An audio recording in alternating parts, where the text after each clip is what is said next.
You're listening to Technado. Welcome back to another riveting, exciting, wonderful episode of Technado, sponsored by ACI Learning, the folks behind IT Pro. Reminder that you can use that code Technado30 for a discount on your IT Pro membership. That's as good as money. That's as good as money. It is. 30% off is basically like free. That's no joke. That's basically free. It's basically free. When you think about it. Right. The value for, basically. Yeah. Well, Daniel, I did say this was going to be a riveting, exciting, wonderful episode of Technado, which every episode is. I always enjoy our time here. But we do have some fun stuff. A lot of like behind bars type stuff today. We've got arrests. We've got legal issues. There was okay, so a lot of times we'll come in here and go, there was some slim pickings. It was a difficult thing to pick because they're, new malware variants. Yeah, some of the run-of-the-mill stuff that you see every week, it's not really that spectacular of news.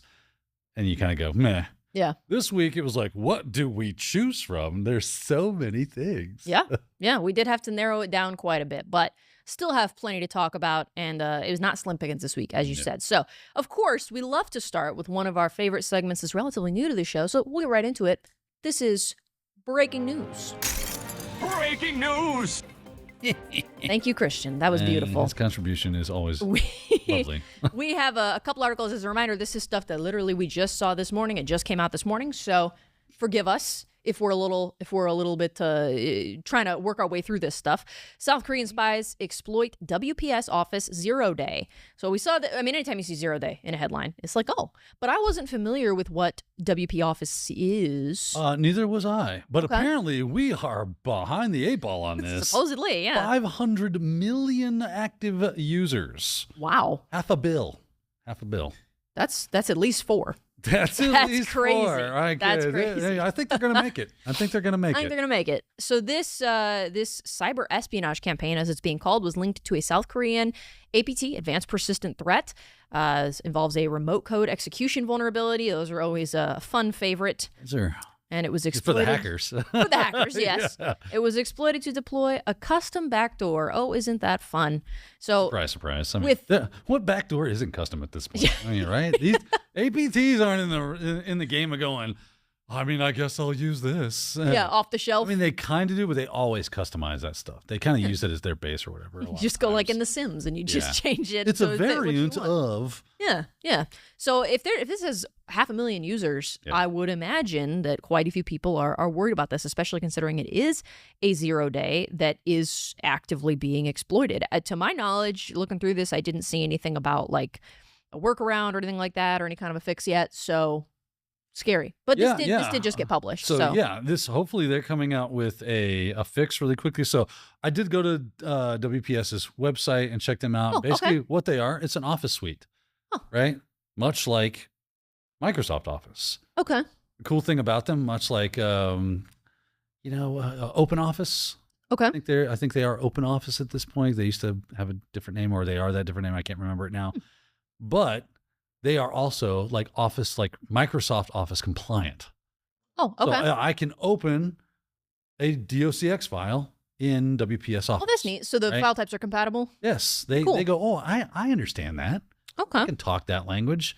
And a lot of people still like having an installed client. Now, you can still do that with Microsoft Office, if I'm not mistaken. You can, if you have a Microsoft 365 account, you are still, if I'm not mistaken, fact check me. Mm-hmm. The last time I checked, you could still download and install software locally to your computer and have those things installed. Like PowerPoint and stuff? Right, like PowerPoint, Outlook, you name it. That's what I have.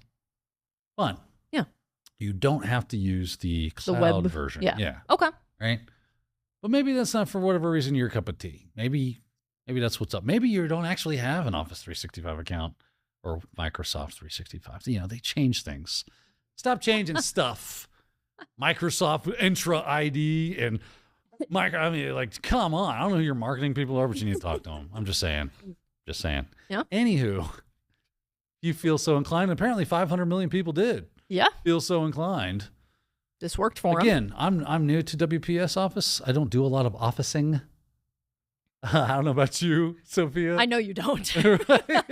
She's like, oh, I'm well aware. I have like locally, just because this is my work, computer. On my personal computer, I don't have a Microsoft. I don't care enough. But I do have I use PowerPoint for making like slides for classes and things like that. Right. Outlook locally installed, all that stuff.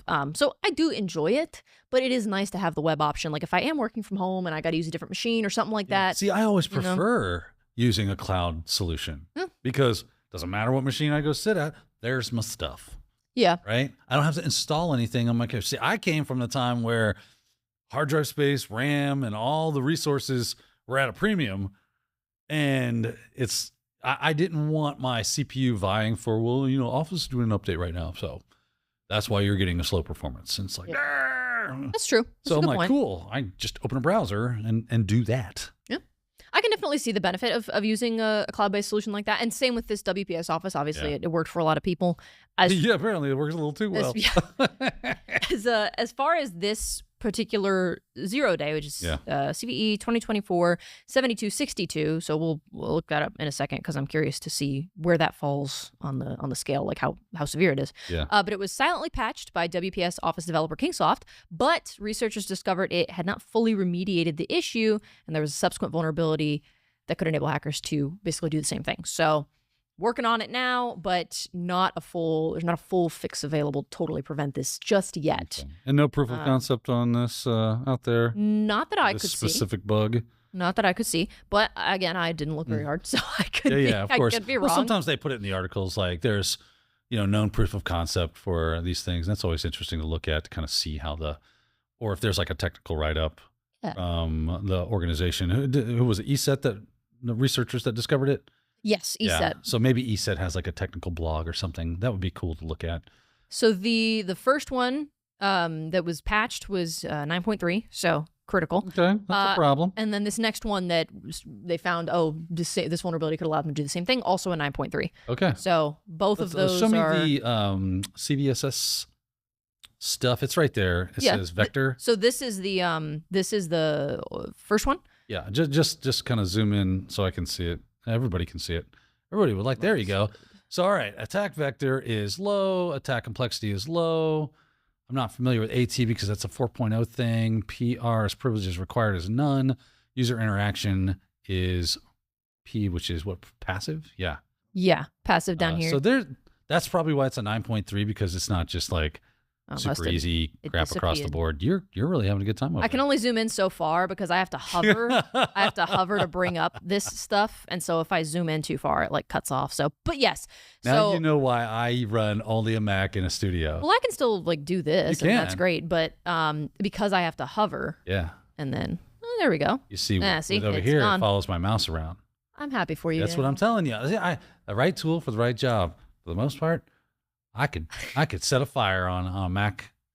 You could set a Mac on fire. You absolutely could. I will. And kind of have. Anyway, well, we'll move on from this one. We do have one more breaking news piece we wanted to get into.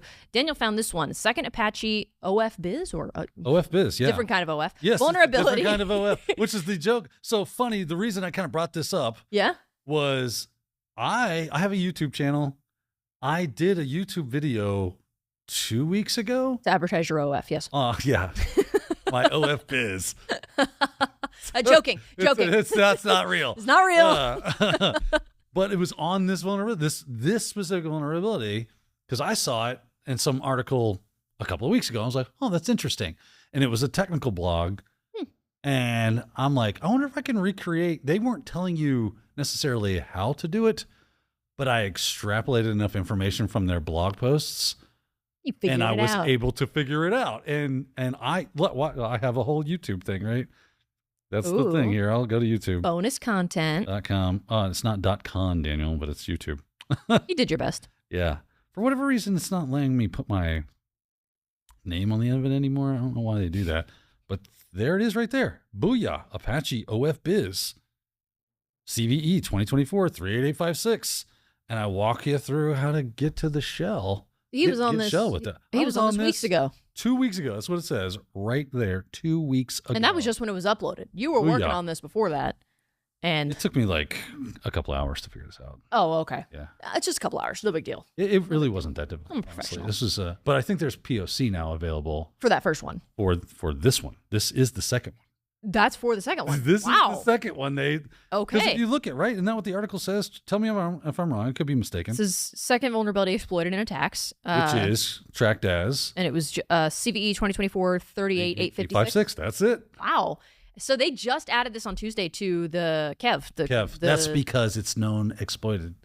Huh. Right? It's being exploited. Yeah. Interesting. Right? Okay. So Or it's exploitable. It's exploitable. And okay, so there is a fix. Version Correct. 18, 12, 15 of Apache OFBiz includes a fix for this. So that's good news. Yeah. And so it says second Apache OFBiz vulnerability. So what was the first? The first one was it was an LFI. It was an LFI to RCE. Oh, okay. It says And this is a modified version of that. So what happened was Apache OFBiz. It was a project that was like all by itself for a long time that you could run in Apache, and it's for businesses to do. It's an EP. I don't remember the name of it. Enterprise something tracking kind of software. You're basically kind of like looking at all the stuff that you want to do and kind of make a plan for how you're going to run your business. So that's why it's called OFBiz. Open for Business is what that stands for. Oh, okay. And it became a part of the Apache project officially a while back. And so there was a discovery of this LFI and that you could walk that into an RCE. And so they patched it. As they should. Researchers from SonicWall, I believe it was SonicWall, said, well, let's kick around with a little bit and see what's going on here and other stuff. And they went, you know what's interesting? If I take out the LFI character that causes the new fix to kind of kick in and go, oh, you're not allowed to do that, it works. Huh. They basically right?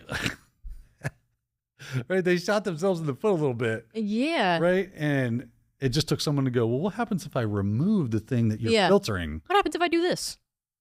I'll go, oh, that's what happens. Anything I want. Okay. And you're able to get it to execute remote code or commands. Okay. Technically, it is remote code because it's Java.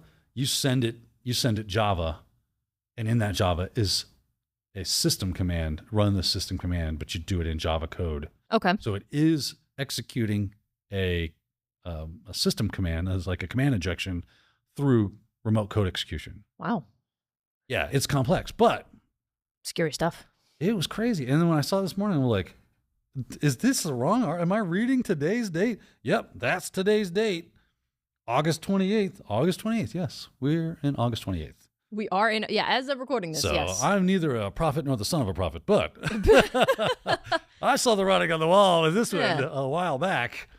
He's the second cousin's, sister's, dog's, friends, a neighbors. Solid 200 some odd views. Oh, on my happy YouTube for you. Because, it's very niche.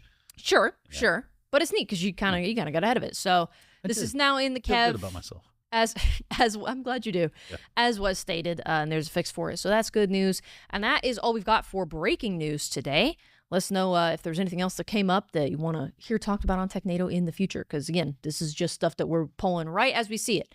But we do have some other articles from throughout the last week since our last episode that we want to get into. This one, I actually got a notification for that was like, hey, make sure if you're using Chrome, you better update. New Google Chrome deadline, 21 days to update or delete your browser.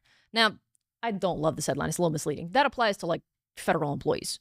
That's not like Chrome's gonna come after you. That's what we like to call clickbait. Yes. That's why I clicked on it, and then I read through it. Who clickbaited us? What? Who was this again? This is Forbes. Forbes. Are we surprised? Known for their journalistic integrity. Yes.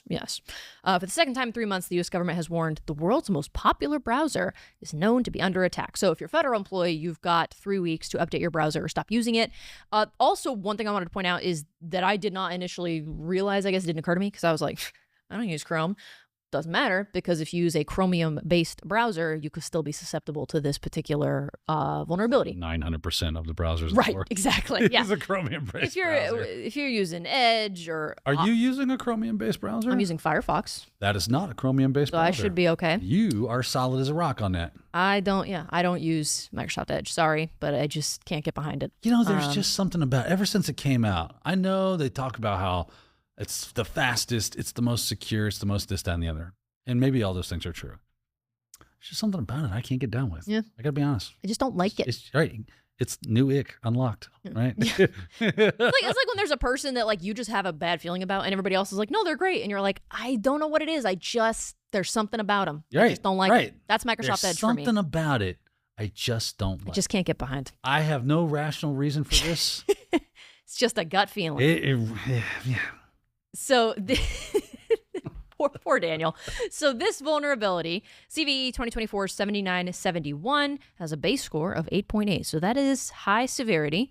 And then we have these lovely little things Daniel was reading off a second ago. Yeah. Oh, yeah, that's right. You hover over and it shows you all the. That's just it. That's what I was doing, and that's why what you were trying to do. That's why I couldn't zoom in too I far was just looking at them. because it disappears. Listen, our audience doesn't need to help. We can just. Yeah. Right. Yeah, you could just squint. How about that? So, yeah, this contains a type confusion vulnerability. So maybe you can explain this to me in layman's terms a little bit. A type confusion vulnerability that allows a remote attacker to exploit heap corruption via a crafted HTML page. Heap corruption? Yeah, listen, that's neither here nor there. What's important is. Yeah. Yeah. So it's the heap in the code, like the memory heap. Okay. It's a very, like, I am not a huge exploit developer guy. If we had old Mr. Swinsinski in here, oh yeah, Jacob could really lay down the law on this stuff. But ultimately, it's basically buffer overflow stuff. Oh, okay. Yeah.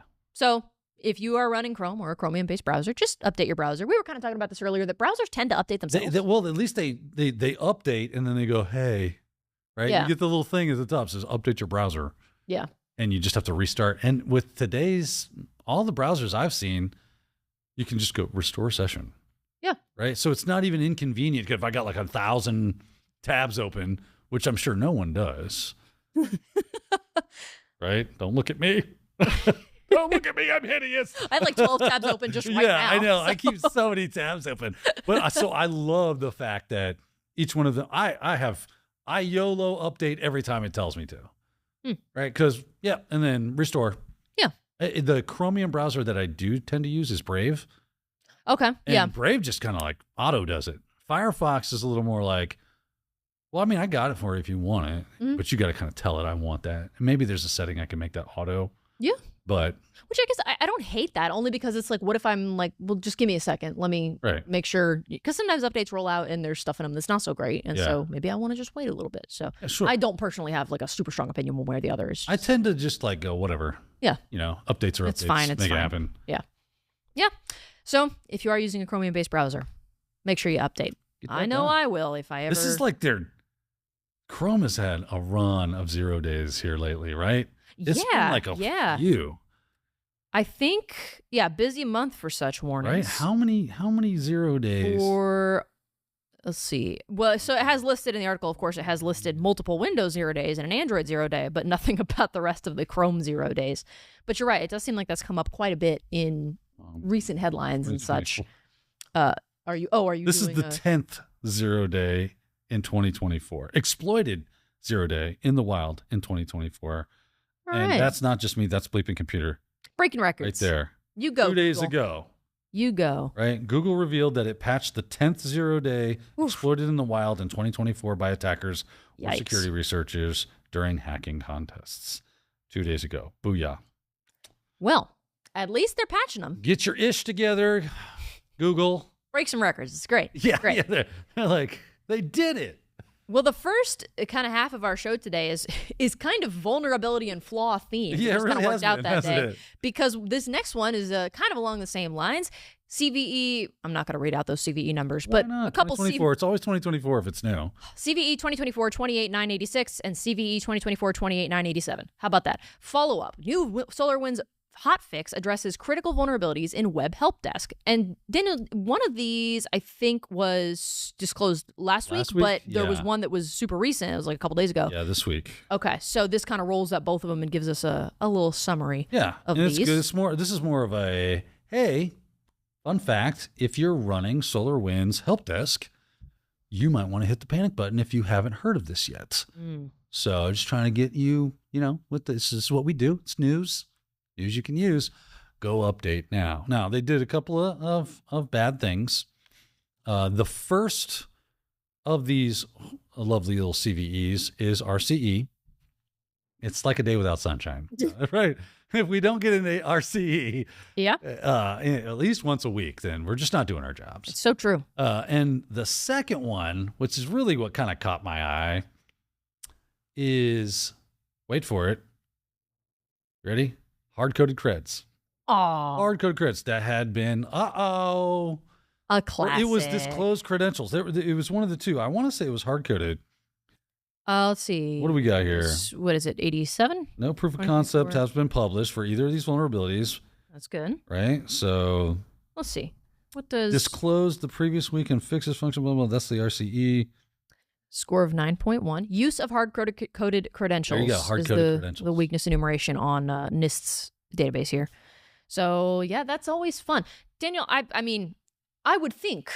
Hit me. I'm not involved with SolarWinds. I don't use their stuff. So it's not like I'm any big, important, whatever. But even for me, I feel like avoiding the use of hard-coded credentials is I feel like avoiding hard-coded credentials, hard-coding anything like that. It's kind of like in today's day and age, you don't run with scissors. Yeah. You don't spit into the wind. And you don't hard-code creds. This is like childlike logic when it comes, like we teach this to babies. Yeah. So yes, little baby, no, you don't put them creds in that code. You don't do it. I know it's convenient. Yeah. But no, sir. Right? And we do that because while wildly convenient, it's wildly convenient if anybody is smart enough to look and see if there's anything in there that might be useful, which makes me wonder, okay, we got SolarWinds here, right? Mm-hmm. Big company, right? They're no fly-by-night mom and pop stop, right? A pretty big deal. They're kind of a big deal. They've been around a hot minute. They make some massive software. They've come up once or twice. How the hell did this ever pass testing or whatever? Yeah, right? Interesting. How did this get past their internal mechanisms for security? Or do they not have them? Yeah. Right? What was I would love to be privy to that fly on the wall. And what was the conversation that happened after this came out? Like, all right, where's Carl? Who did it? Who didn't? Where's Carl? Because this stinks of Carl. It wasn't me. Well, the username is Carl123. Yeah. So I don't know what to tell feel like you. Carl did this. That's just and the password is Carl Rules! ! Yeah. 1 pound sign. Yeah. Because Carl hates his job. 94392. So I'm going with it was Carl. That's just a gut feeling. So yeah, how the heck did this make it into the actual production software that was sold to customers? I found myself thinking that with some of the stuff we've talked about in the last few months. I don't remember exactly what the issue was, but something happened with Microsoft where there was some issue that got past testing and everything, and it was like, how did you, like, this seems like it would have been Maybe a real... there's such a big red machine that there are cracks and crevices that things can slip through. Yeah. And that's how these things make their way into. I'm going to go with that's probably the answer. Yeah. Right? You got deadlines, you got bosses coming at you and smacking you in the back of the head going, when's that going to be done? We got to ship, we got a deadline, we got to meet this, blah, blah, blah, blah. If I'm going to get my, my KPI and I'm going to get my bonus, blah, blah, blah, blah, blah. And so done is better than perfect. Yeah. And stuff makes it to market with fingers crossed. We'll fix it in post. Have you seen the there? Probably not. There's this probably not. There's this meme that's I don't watch a lot of Care Bears, but go ahead. There's this meme that's like been going around, meme, comic, whatever. Yeah. And it's basically the difference between like the different kinds of employees. And so I have it up, but it's like, circle in the triangle factory. I've never seen such a thing. I have to inquire about this. And the second guy's like, I guess we're doing circles now. So it's like, it's like somebody's working over there. That is very true. And one person's like, hard-coded credentials. This looks bizarre. And Carl's just like, I guess we're doing hard-coded credentials now. That's what we're. We'll just send it in. Cool. Just fire it off. Ain't my job. But my pay grade. Act your wage. That's right. Exactly. Right. Yeah. All right. Circles. Cool beans. I'm not reporting this. Yeah. Not my pay grade. Anyway, yes, there are hot fixes for both of these. And I'm glad you brought this up because SolarWinds is a pretty big player, and it's nothing to No. take lightly. Indeed. But we still have one more thing that we want to talk about concerning flaws. And this, we'll make quick work of this. WordPress plugin flaw exposes 1 million WordPress sites to remote code attacks. So, this is kind of something that comes out about 3 times a week. We have an issue with WordPress plugins doing something or other. And the reason that I kind of wanted to bring this up is because it's like, okay, yes, there's remote code attacks happening through these plugins. It's not the first time we've seen something like this.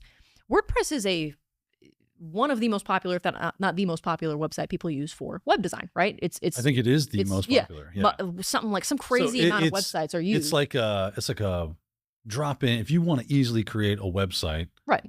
WordPress, Joomla, Drupal, all these things, they give you the easy button for that. Yeah. And some crazy amount of websites that exist now, so like millions 40-something% of the internet are WordPress is a sites. WordPress site. Yeah. And so, of course, at least the last time I checked, it could be now, but people use different plugins and stuff on their site, and there's nothing inherently bad about that. But this is the kind of thing where it's like, there's no easy, there's no way you can totally avoid this kind of a thing if you're designing your own website and stuff. And we were kind of talking about this. The only way to really curb this kind of stuff is if you're running a website, you have to be checking regularly about the stuff you're using on your site, plugins or whatever. Absolutely. That is your job. You run that, you stood it up. The onus of responsibility is on you to verify. Now, you might have a person that does that, or it might be you. Sure.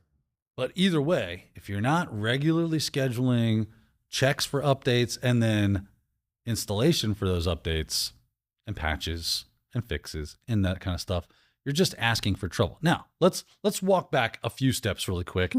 I want to just, fun fact, this is a total clickbait title. Right? Because it says WordPress plugin flaw exposes 1 million WordPress sites to remote code attacks. Right. From what I understand, there is not being exploited in the wild, and that this was discovered by researchers. Mm-hmm. And now there is fixes, right? There's a patch. So cool. This is how security works. We're never going to get away as long as we write code. There's going to be flaws in said code. We're just not perfect people. Maybe AI one day, the AI Messiah will deliver us from bad code, and we'll never have that again. Okay. I guess that's a non-zero possibility. The AI Messiah. I probably won't live to see it, but maybe I will. AI Jesus will just descend from heaven and go. Yeah, instead of JavaScript, it's Jesus script. He'll be writing, a pale code. Chat God. That's his name. Chat God.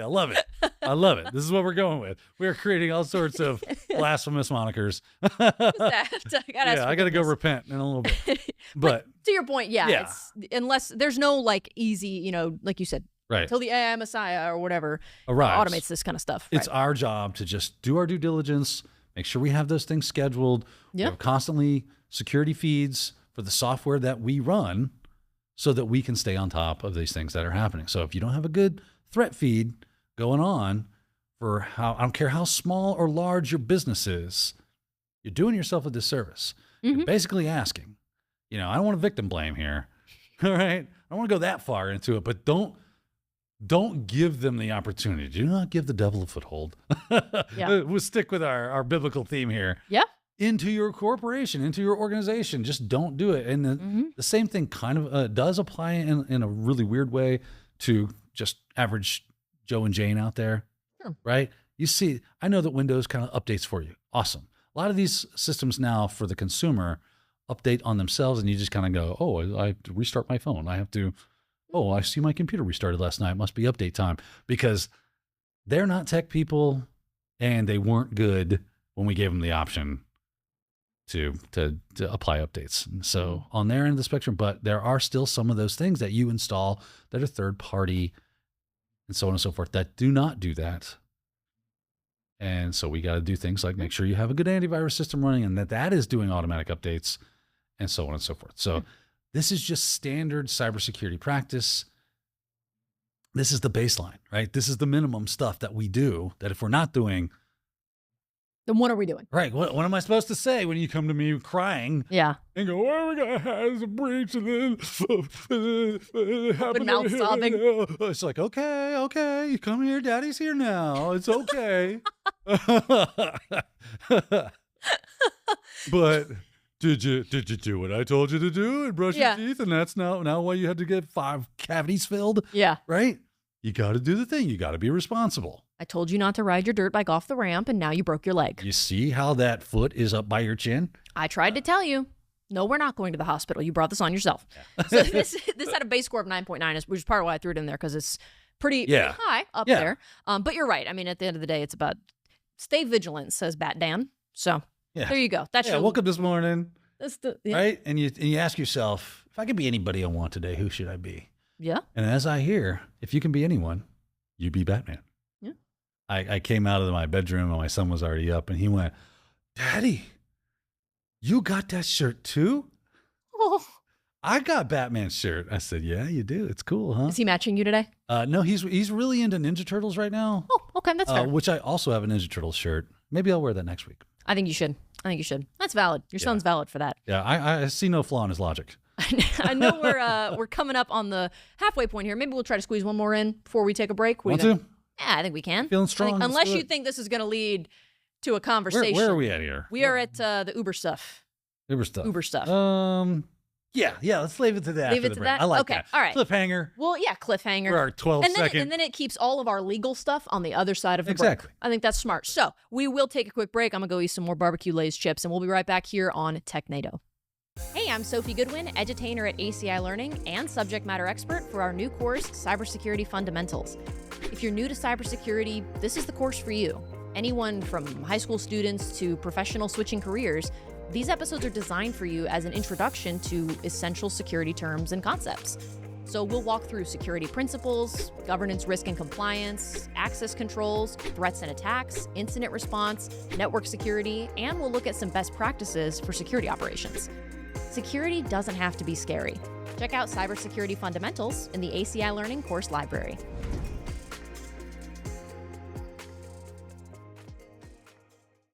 Welcome back. Thanks so much for sticking with us through that break. Feel free to leave a comment. Let us know what you like about this episode, what you want to see in the future. Like it if you are enjoying it, and subscribe so you never miss an episode of Technado in the future.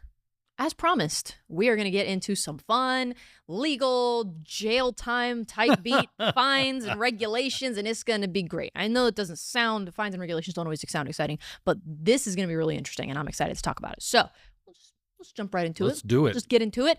Dutch regulator fines Uber 290 million, is that euros? Euros, yeah. For GDPR violations. Like $325 million or something. I think so. Somewhere around there. I think so. Because of some data transfers to the U.S. that occurred. So Uber is going to have to pay up. They are fighting against this. That's not necessarily. They are. Well, if they didn't argue it, I guess maybe they'd have to. But they're making an argument. Hey, they are. No. We didn't violate anything. No money has to transfer hands until all legal avenues are exhausted. Right. Exactly. So this is the Dutch Data Protection Authority that filed this, and they're saying that Uber allegedly failed to comply with EU data protection standards, and that would be the GDPR, I guess? That would be the GDPR, yep. A serious violation of GDPR, serious. So the Dutch Protection Authority, Dutch Data Protection Authority, from what I understand, is like a watchdog. Okay. Group, right? Yeah. I don't know if they're necessarily a government entity or not. Hadn't really seen it, but I do know that they're kind of like stock and trade is to go, are you violating GDPR? If so, we're going to sue you. I guess specifically in Amsterdam. I guess you need people to do that because supposedly these regulations are in place to protect consumers and stuff, and so you want. To That's not the first time they've sued Uber. Really? Yeah, a while back they got them for $10 million. Oh, and it's like, what's a good way we can make some money? That's what it kind of feels like. We'll set up a watchdog group, and every time, almost like what are those copyright trolls? Oh yeah. Yeah, you know what a copyright troll is? I don't think so. So it's basically people that are either lawyers or have a lawyer that have figured out that they can go and grab copyrights from old and esoteric spaces, and then anytime you use it, because you think it's in the public space, they sue you. And if you want, you can just settle out of court, which they're happy to do, and then they make money. Sure, of course. Doing all these stuff. Because now, if you don't, you got to get a lawyer. And I know the ins and outs of all this law, so nobody wants to deal with it. So they just get a bunch of money by suing people over copyright. So that's what a copyright troll is. Huh. It feels I don't know if that's how it's going down, but now that said, I do like watchdogs for, hey, you're not doing the right thing. And GDPR has been a fairly solid piece of legislature to protect you and me and our data if we lived in the EU. Like they really take it seriously, and I applaud them for that. I appreciate that. Yeah. I absolutely appreciate that you have rights over your data. Sure, of course. Right? How it's transferred, where it goes, what happens when it moves, and so on and so forth. So it's fine that Uber wants to retrieve data that it's collecting and I think that's why the Dutch government has got involved, is because Uber's headquarters is in the Netherlands. Really? Yeah. I did not know that. But I guess that would Their explain why. EU headquarters is in the Netherlands. Okay. And then Yeah. their American headquarters is probably in San Francisco or something. Okay. Right? Yeah. So once they were retrieving data that they were collecting from their drivers in the EU and it came over to the US, now you've got to be on the ball, because if you want to do business in the EU, you have to follow GDPR. Yeah. And that's where this gets weird. So, are you familiar with what happened in 2020 ish With Uber? with the GDPR and the foreign governments and big tech? I don't think so. The only GDPR like big news that really stood out to me when all that was going on is that when Brexit happened, Yeah. and so Okay, they had Brexit, to to create their own regulations, They and it was did. basically GDPR with Yeah. some tweaks. They But- just said it's the British version, Right. GDPR. Beyond that, Yeah. no clue. Okay, so big tech, right? Sure. They got a lot. They're global, Mhm. right? You name the big company, they're a global company. Now all of a sudden they got this GDPR thing. Well, you're basically telling us we got to change how we do all business to be compliant with this thing. That's not going to be a quick transition. So they passed this like data privacy shield idea to kind of give them some time to get into compliance. If I'm reading it correctly, that's what it was all about. Okay. Uber was operating under this amendment, this kind of help. So during the time from 2020 until, I want to say, did it tell us in the article where how long it went? 2021. Right? Up until August of 2021, they were operating under that. That got kind of sundowned or something like, and they came up with a new standard for that. I think it was called the Data Privacy Standard or something. And then once that changed, they started operating under that to help them transition into fully GDPR. Sure. Again, I am not an expert in this. Right. But This is based compliance stuff. Yeah. It makes me want to chew glass and tinfoil at the same time. on, you can chew glass if you want. But Nobody's I stopping would you. rather, is what I mean. But if I'm reading this correctly and the way this works, so that's what happened. And that's what this watchdog group is suing over. They're saying a court in the EU recently said that data privacy shield is a bunch of bullshit and it wasn't valid. And because you were operating under that during that time, you weren't GDPR compliant. Bam, we got you, sucker. And we're coming for you for $325 million. Wow. And Uber's like, well, hold up, hold up. Now, that don't seem fair. Because at the time, it was the legal requirement. And we were functioning legally Yeah. in that framework. So how can you sue us? And by the way, where were you helping us transition during that time? Where were your helps of saying, hey, I'm trying to become compliant with GDPR. Why weren't you helping us instead of just sitting around with on your hands? Yeah. Again, I'm not advocating for either GDPR or the DPA, Sure. right? What I'm saying is these are their arguments. Right, exactly. Because you're right, they did in Uber's response. It wasn't just like, well, it's fine. We're justified and we didn't violate the GDPR. It's no. Actually, the GDPR, we are under. I think it's Article 3 of the GDPR, able to do what we're doing. It's already what is it? Their regulations protection has already been extended under the GDPR. So their argument is no. Actually, we are in compliance, and you're a big fat liar. You're a big stinky liar. And this is why this is going to courts. Yes, because then that organization was like, we reject that. And so they're now going to have to battle it out, and we'll have to see what comes of that. Very interesting, though. Like that does seem to be a very gray thing that occurred. If all the facts are true of as far as like there was the data privacy shield and that was okay, but has recently been called I say unconstitutional because I'm an American, but ultimately that's the idea is like, no, this is not good. Their argument on why they struck down the data privacy shield enclave, for lack of a better term, is because if I'm an EU organization or I have data that's in the EU and I bring it into the US, there's no law against the US on spying on that data. Yeah. So in GDPR, it says that because that can happen, you must do more protections to avoid that from occurring.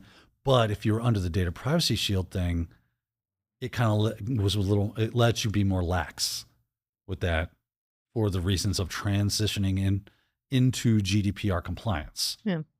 With like a grace period. Mm-hmm.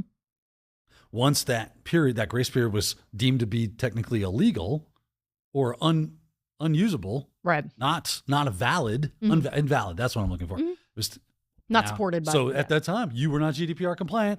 Booyakasha, we got you, sucker. Give me that money. Yeah. Right? Yeah. That seems a bit like a gotcha. Yeah. Mm.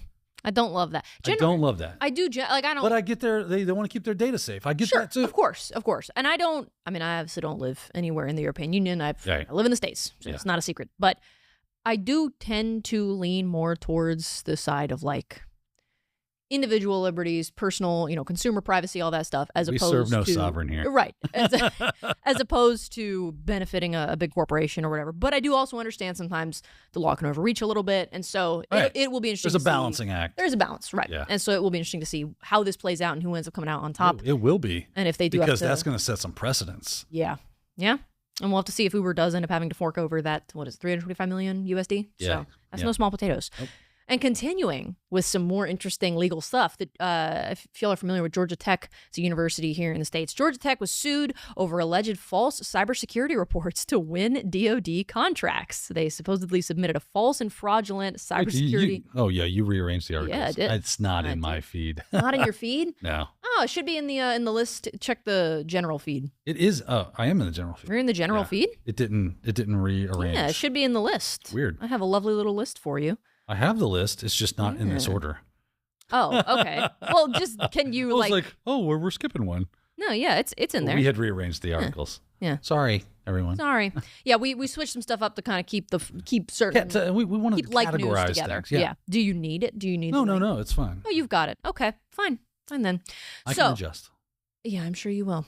So, yes, Georgia Tech was sued because they were. What was that? Nothing. Continue. Because I just sent it, so you'll have it. Continue. Because they submitted false cybersecurity reports to win Department of Defense contracts. So the U.S. is intervening. There was a whistleblower suit that was brought against the Georgia Institute of Technology, or Georgia Tech, over alleged failure to meet cybersecurity requirements. Christopher Craig and Kyle Koza. Those are some lovely alliterative names. Listen, Georgia Tech is the MIT of the South.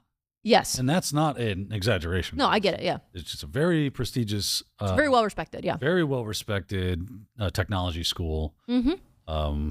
Football team's not that either. I don't know anything about foosball. It's just, they beat FSU, so they're all right in my book. Okay. But yes, you're right. They're very well-respected in that. So for them to pull this crap? Yeah. It's a shame. Wow, man. And wow, bruh. It's a real shame. What were you thinking? Right? So let's see here. What did they do? What was their thing? So... they lied to the DoD, right? It says that since 2019. Since 2019, I didn't see that part. Since at least 2019, the two entities, Georgia Tech and their failed to implement research, the controls that they said that they were implementing. They did not enforce federal cybersecurity regulations regarding those contracts. Yeah, and then lied to the DoD about it, right? It says, according to the complaint filed against Georgia Tech and GTRC, since 2019, the two entities did not enforce federal cybersecurity regulations regarding DoD contracts and gave in to the demands of researchers who secured large government contracts. Yeah. You hate to see that happen. You hate to A see little that bit happen. of quid pro quo going on It there. says the complaint, yes, it's exactly what that is. The complaint also alleges that even the system security plan implemented in 2020 to comply with DoD security requirements did not include all applicable systems and was never updated as required by existing regulation. And then they said, additionally, the complaint alleges that they submitted a false and fraudulent cybersecurity assessment score for the Georgia Tech campus, which did not reflect the status of compliance with cybersecurity requirements applicable to the systems used to score or assess covered defense information. This is not good. That's the part that submitting the fraudulent score that is pretty clearly seems intentional. Because the stuff before that where it's like, okay, they didn't, comply with these or they didn't update their regulations to that could very well, it's not good, but it very well could have just been ignorance. They just were lazy about it or they didn't update it when they should have, and maybe it wasn't intentional, but it's still bad. But that submitting a score of 98 when you're very clearly not in compliance and not secure. Yeah. How does that happen by accident? Yeah, that doesn't. I don't think it does. It does not. And So apparently there's going to be some information, also known as proof, to the fact that they knowingly did this, purposefully did this. some information That's also known as crazy proof. to me. Yeah. Yeah. That is pretty crazy. Also known as proof. You like that, did you? I did enjoy that, yes. Especially considering it's not like Georgia Tech it's not like this is some random, like you said, they're very well respected. This isn't some rinky-dink, not to disparage any university, but, there are universities that are super well known for certain stuff, and then there are universities that they're just a little bit smaller. They're just a little bit more, they're a little guy, and that's not a bad thing. No. But Georgia Tech is definitely, they're famous for a reason. So Exactly. it is disappointing to see. And it's the fact that it was from pressure from their researchers. Yeah. Right? That's like, I want names. You know Justin, right? Mhm. So Justin, a friend of mine, used to work here. He was a research scientist for a while for UF. Oh, yeah? And he talks to me a lot about how a lot of research that gets published and used as quote unquote proof for a lot of things is cherry picked, is curated in a way that is favorable to whoever granted the research scientist the grant money to do. He's like, Little sketchy. This is not an uncommon practice. If I've got a pharmaceutical company who wants me to do research on X, Y, or Z components, they go with the research that tells them that everything's cool. And they try to actively squash the stuff that would put them in a negative light or put anything in a negative light. Pretty unethical. That is exactly what that is. Yes. That is You're on interesting. point today with definitions. Well, I'm on point today with very obvious statements of fact.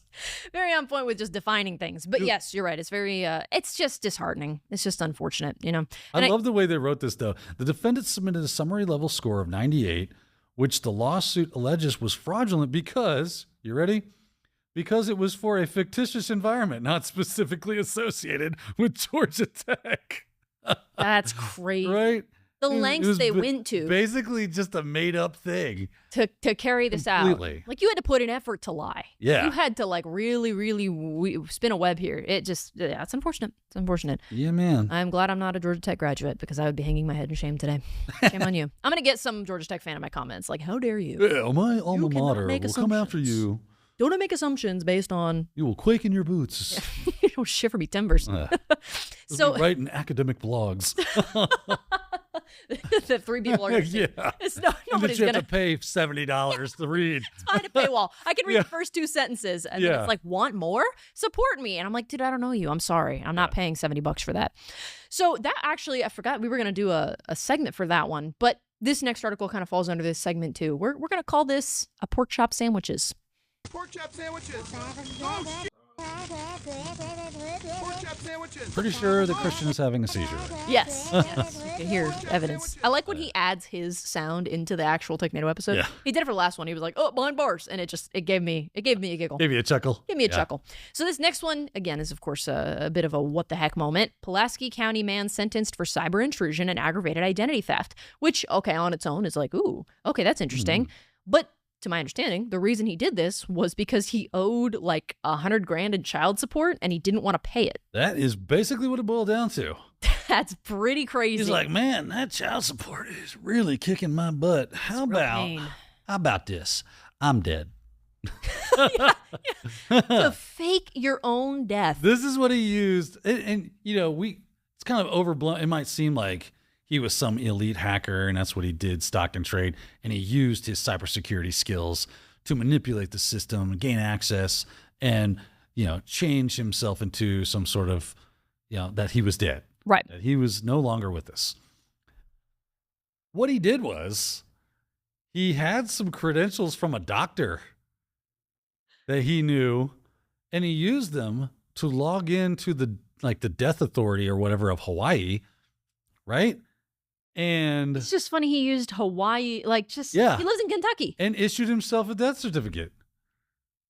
That's pretty crazy. It was back in January of last year. Yeah, he accessed the Hawaii death registry system and created a case for his own death, completed a death certificate worksheet, which sounds like a homework assignment, and then was registered as a deceased person. Deceased, not diseased.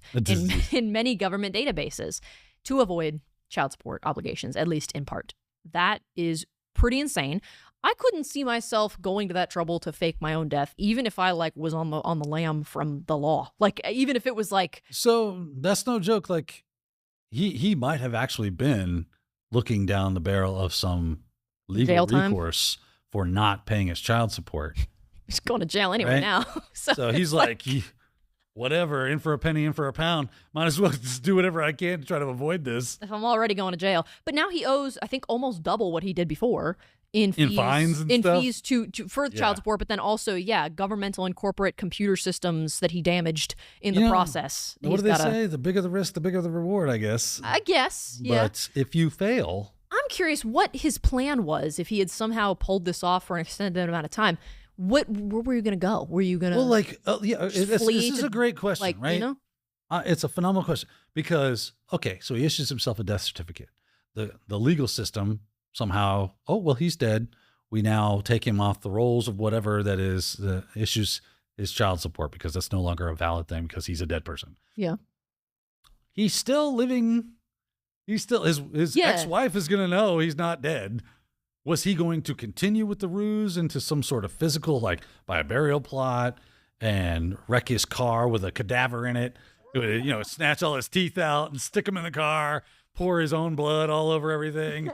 What was the depths and lengths that he was going to go to for this masquerade? Was this just step one of a more elaborate scheme? If it was, dang, son. He's going to flee to South America and start a new life. I don't know what. Did you think that through all the way? Of course, he can't answer that question because he's going to jail. So he was sentenced to 81 months on Monday by U.S. District Judge Robert Weir. I'm not sure how to pronounce that, but 81 months. W-I-E-R. Which, of course, is how women give the age of their babies. So what is 81 months in years? Quick maths. I know. What are we, a baby? What is this? Not a baby. I can't do quick maths. It's 6.75 years. So almost 7 years. Yeah.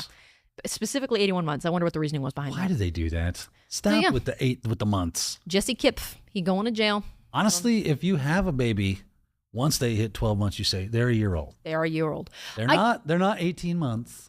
Yeah. Why do we do this? Especially if you're just talking to a purpose for it, but I don't know what it is, and it seems ridiculous. Especially if you're just talking to a stranger. If I don't know you and I'm just oh, cute baby, you don't need to tell me he's 37 months old. Why are you forcing me to do math? Yeah. Just be like, I'm not good at math. He's it makes me feel bad about myself. I could see because I'm sure there is a very big developmental difference between a baby being 12 months old and being 23 months old. And so technically you're still. At that point, I would only... just go, they're basically 2 years old. Right. I'm rounding up at that point. And so maybe medically or within family or whatever, maybe that's important. But if you're talking. But why? If you know why we use months to age babies until they're 2 or however long, please put that in the comments. I saw something once that was you use days until they hit 2 weeks. You use weeks until they hit 2 months. You use months until they hit 2 years. The question is why. Right. I'm just saying, I think that's I ask this question a lot, and people get angry with this. You ask why? I ask why a lot. Yeah. And that angers people. You're like a toddler. It really pisses them off. Because I don't just accept it. I understand what we're doing. Yeah. I don't understand why we're doing it. Maybe we'll get some answers.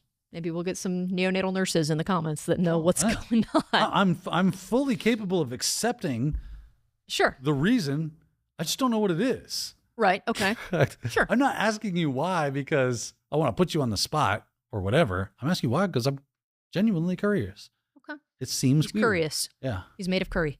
We're gonna wrap up this this Technado. We got a couple more articles, one more segment that we wanna share today. Get it. This is, of course, an old favorite, Behind Bars.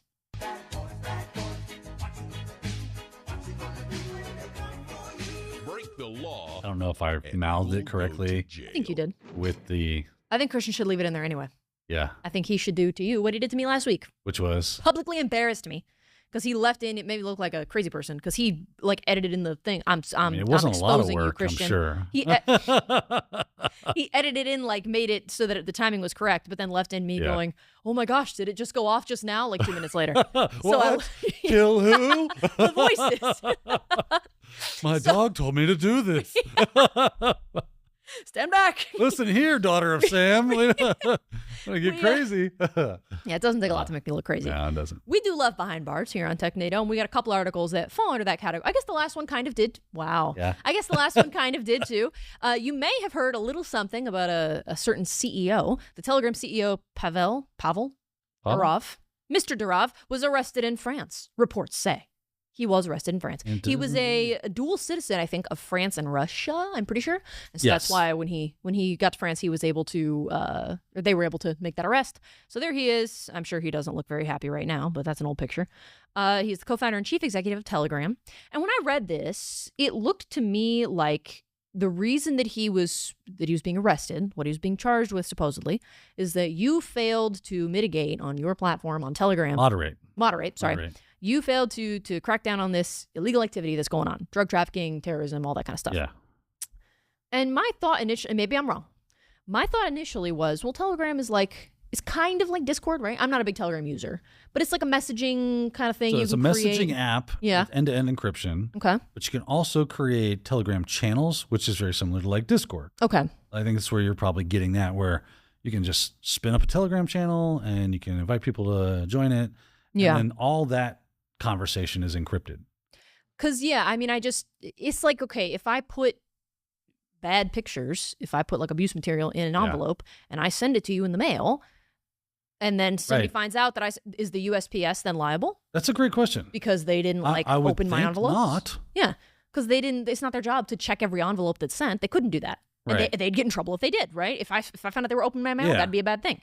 So that's kind of, to me, I'm not saying the activity going on is not bad. Of course. No, of course it is. of course. But how would he know Right. that is Without you know. violating one of the benefits of Telegram, which is that encryption. right? It just seems... He would then be like, would he not be violating his own EULA at that point? And then lying to his customer base saying, we don't have the ability to look at your, does Telegram make that claim?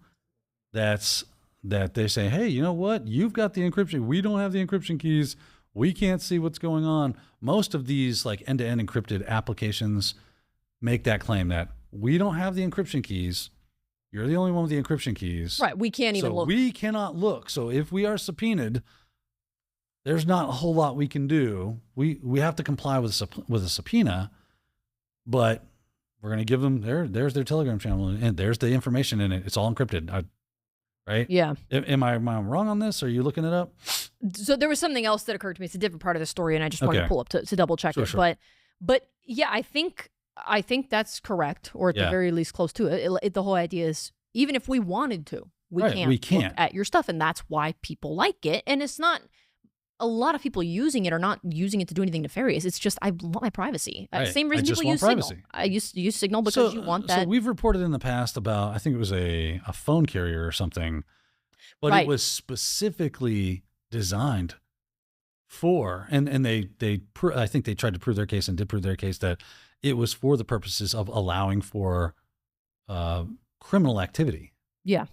And because the intent behind the platform was criminal, they were able to get like RICO, or maybe this was in the EU or something, so something similar. But I do remember they got subpoenas where they were able to because they could prove intent. It was prove intent very specifically for the purpose. If this had been an app that was called like Do Crime Chat, and that was like the explicit purpose was to do crimes, then okay, sure. Or is this just a case of European governments, and much like our own government in the U.S., wanting access, backdoor access? They want to have the ability to see what's going on in these things, and if you don't do it, Mhm. they're going to sanction you. Is that what's going on here? I don't know. Yeah. Be interesting. Right? One thing that it's not necessarily related to the idea of, this is encrypted. That's the whole point. Yeah. But they obviously arrested this guy when he touched down in France. And I had seen a bunch of stuff about how he was traveling with some influencer who's about my age. Yeah. And she had been posting pictures of like, oh, we're here. And that's how they were able to know where he was going to be and that he was going to be in France. But she's now missing. I mean, that seems dubious though. Like all his flights are going to be logged. Sure, it's not like he's on black helicopters flying around Europe and no one knows where I am. He's like Lex Luthor, right? With his own flying machines, having a good time. All his flights are going to be logged and registered and everything like that. It wouldn't have been difficult for them to find. They wouldn't need to stalk, cyber stalk some 24-year-old influencer. It does find say out that where he was going or where he's at. There was a different article that said that French authorities had issued a search warrant because it's part of an investigation into the billionaire and his Telegram application. And here, I'll zoom in a little bit. I hate that it pushes it off to the side like that. But the warrant was only valid once he landed on French soil, and so he had been traveling with this Vavilova. Vavilova. Why do they do that? It looks like she's a streamer and a crypto coach, and now her family is like, where's she at? Or at least they're saying that they can't locate her. Yeah, She's, she's supposedly. I like how she's so easy to find on one hand, right? And now she's flipping Carlos the Jackal on the other. Maybe that's why her family was like, "Do you see what you did? No more social media for you." Maybe she was a government plant. Now we're really getting. Now it's tinfoil hat time. Yeah, right. Oh, tinfoil hat. She actually worked for the French government. Stay with me to follow this guy, dig up dirt, and find anything they can. I don't know. Insider threat. Yeah. So I had seen some people on some of our contacts on LinkedIn talking about it, oh, you're it's OSINT and all this stuff, and this highlights the importance of being careful about what you post. It does highlight that stuff. I agree with that. I think that is a good case of she is posting everything about what they're doing, and that is bad OPSEC, kids. Yeah, it is. It's not what we do. It kind of comes with the influencing territory. So maybe just be careful. Don't do that. It does. But your entire life.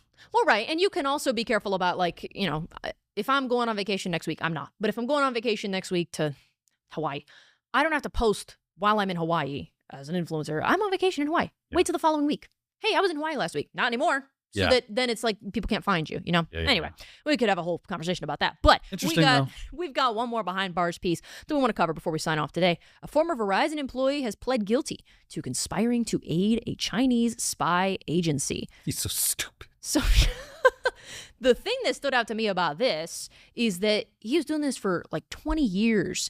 He was carrying this out and was an employee of Verizon before they were like, well, hang on a second. Crazy. What's going on? What took so long? Was he that good? Or was this person that good at what they were doing that it was just that difficult to catch them? So they pled guilty to conspiring to serve as an agent of the People's Republic of China. And honestly, would the CCP not reward him handsomely for his 5 years in prison to the service of I'm sure the People's Republic? Could be. Right? Yeah. I know Russia tended to do that a lot. I don't know if they still do that now, but they were doing it back in the day where you go to prison, you get a bonus. Yeah. And they remember they caught some operative trying to plant malware in Tesla. Oh. And the guy was like, oh, yeah. I've done this at many corporations. When they arrested him, he was like, yeah, I'll just do my time. It's only 2 years.